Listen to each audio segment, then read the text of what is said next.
গুরুজি, শ্রাবণ মাসে সবুজ চুড়ি পরেই কি শিবের ব্রত করতে হবে? শ্রাবণে সবুজ কাচের চুড়ি পরার কথা কোনো শাস্ত্রে লেখা নেই।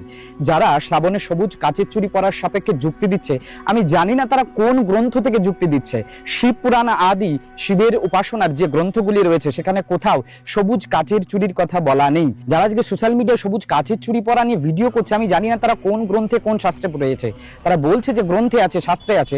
তাদের কাছে আমার একটা অনুরোধ, একটা গ্রন্থ একটা শাস্ত্রের নাম বলুক এবং সেই শাস্ত্রের একটা শ্লোক উদ্ধৃতি করে আমাকে একটু শোনাক যে কোন শাস্ত্রে সবুজ কাচের চুড়ির কথা বলা আছে। সোশ্যাল মিডিয়াতে যারা ভিডিও বানাচ্ছে তারা কাচের চুড়ি পরার সপক্ষে যুক্তি দিচ্ছে যে মাতা পার্বতী সবুজ চুড়ি পরে দেবাদিদেব মহাদেবের সাধনা করেছিলেন, কিন্তু কাচ তো তখন ছিলই না। সবুজ কাচের চুড়ির কথা ভালো করে শুনবেন। কাচের চুড়ি, কাচের আবিষ্কার আজ থেকে 4500 বছর আগে মেসোপটেমিয়া মিশরীয় সভ্যতায়। ভগবান কৃষ্ণ এসেছিলেন আজ থেকে 5000 বছর পূর্বে।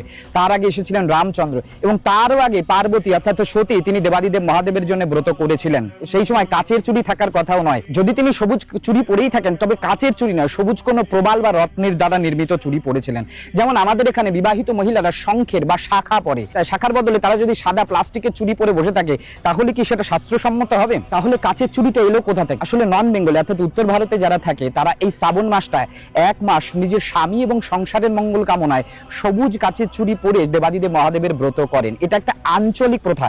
যেমন আমাদের এখানে মেয়েরা বিয়ের পরে শাখা এবং সিঁদুর পরে স্বামী এবং সংসারের মঙ্গল কামনায়, ঠিক তেমনি তারা সবুজ কাচের চুড়িটাই এক মাস পরে। বাঙালিকে শাখা পরতে দেখে যদি কোনো উত্তর ভারতীয় মহিলা বা কোনো মেয়ে যার বিয়ে হয়নি সে যদি শাখা পরে বসে থাকে তাহলে তাকে লোকে বোকা বলবে। ঠিক অবিবাহিত হয়ে আপনি যদি সবুজ কাচের চুড়ি পরে বসে থাকেন আপনাকেও তারা বোকাই বলবে।